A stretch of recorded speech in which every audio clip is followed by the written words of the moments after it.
For the first time since 1970 for a NASCAR race at Daytona, a Ford paces the field.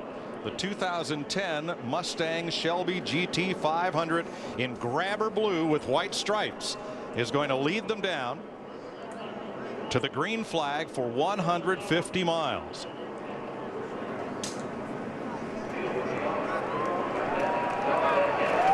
Martin Truex, Bill Elliott on the front row.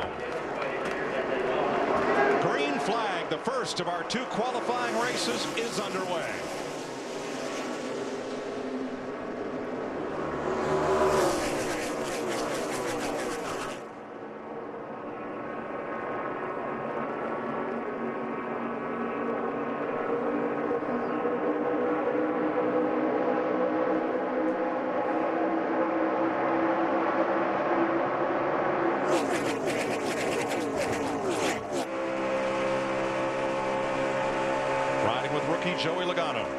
You know, one question I have in this race is just how well will Bill Elliott run this race? He led practice 2 sessions, qualified 5th.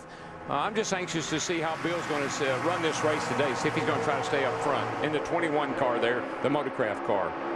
He's had a good piece ever since they unloaded. Now with that carburetor restrictor plate, it takes about a full lap to get up to speed. Martin Truex Jr. in the 1 car will lead lap 1. Nick Herbert on Bill Elliott. Yeah, I talked to him just before the start of the race, Mike, and I asked him the same question on Darrell's mind. And Bill Elliott said if he's got a chance to win it, he's going to go for it. He plans to run hard all afternoon. I guess I'm a sentimentalist, I don't know, but I'm really pulling for Bill and for Mark Martin. 2 guys that are 50 plus. Love to see them both run well, and look at my man, Awesome, from Dawsonville. How about that Wood Brothers number 21 Ford out leading this pack? This team will run a limited schedule in 2009, but Bill Elliott, he wants to lead this Duel 150 race as Truex takes a dive to the inside, but Elliott will lead lap number 2. Now, Larry, is that a flashback or what? Bill Elliott's leading the race at Daytona. Wow. Truex right back in command.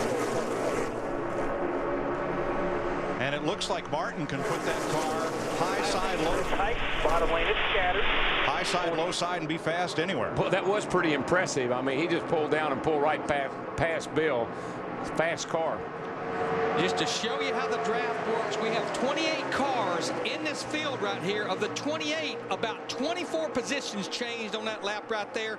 Oh, by the way, at almost 190 miles per hour. And the 2 most important positions are Brad Keselowski. Oh, trouble off turn 2 here, or 4, I'm sorry. Kurt Busch. Car number 2, turn 4. And the caution will wave. Hold your brake. Caution's out. All right, guys, get ready here. Kurt Busch, the runner-up in last year's 500, goes for a slide. Snapped around on me. I don't blame anybody. I don't think he got hit. There you see Kurt Busch. Right there. This is down in turn 4. We've seen this all week long. You can see right there, Robbie Gordon in the 7 car tucked right up behind him. Don't know if Robbie got into him or not. Kurt said the car just came around with him. But he probably thought that if the 7 car bumped into him. But what I saw there was Kurt Busch getting very close to Paul Menard. Busch may have breathed his car, got a little off the throttle, and gotten hit by Gordon as a consequence.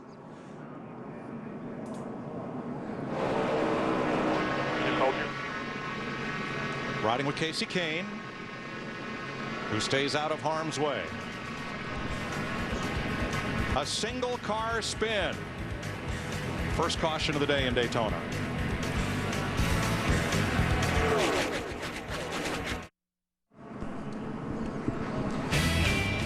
First caution of the day in the Gatorade Duel at Daytona. Kurt Busch went around, and we believe it may have been from just the slightest contact from Robbie Gordon. I think so, the way it snapped around. Let's see what, look at it, Larry, see what you think. There's the blue car, the 2 car, Kurt Busch. We know they're close together, no question about that. You got to believe that there was just enough contact there to spin the 2 around.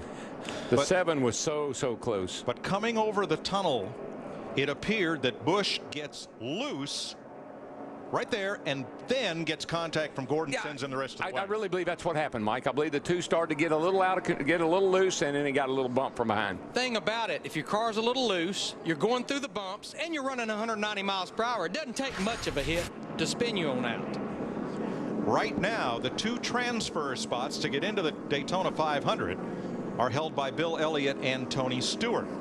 Since they are also 2 of the 3 fastest time trialers on the go or go home list, if they both stay in those positions, that would elevate Regan Smith through the back door to get in on his qualifying speed to the 500. So Smith right now is Stewart and Elliott's biggest cheerleader. Yeah, and see, sometimes you have to help yourself, which in turn helps someone else. So I think that's what we got going on here. That could be a big deal. Time for a racing question from Ask.com, the official search engine of NASCAR. NASCAR's closest margin of history, I think didn't we call it at Darlington? Oh, with Ricky Craven and Kurt Busch. We're not gonna tell you. You got to go to Ask.com. That's where NASCAR fans go to get answers. But we gave you a good hint. Now, Mike, you mentioned Regan Smith. If indeed these cars stayed where they're at, Bill Elliott and Tony Stewart, the unique thing about that, he's sitting in the infield right now watching this race because he's in the second dual race. Elliott and Stewart in the transfer spots. Keselowski and Nemechek right outside, and Scott Riggs in that startup team of Tommy Baldwin's in 13th. Larry, Regan's not setting down right now. Probably not. He's probably pacing. pacing. He's pacing right now. But the unique thing about this format, which is one reason you just got to go for it, you could actually finish in the top 10 in a dual race and not make the Daytona 500. Who did it happen to last year? It has It has happened. Quite a Happened few to Robbie times. Gordon That's a couple right. of years ago.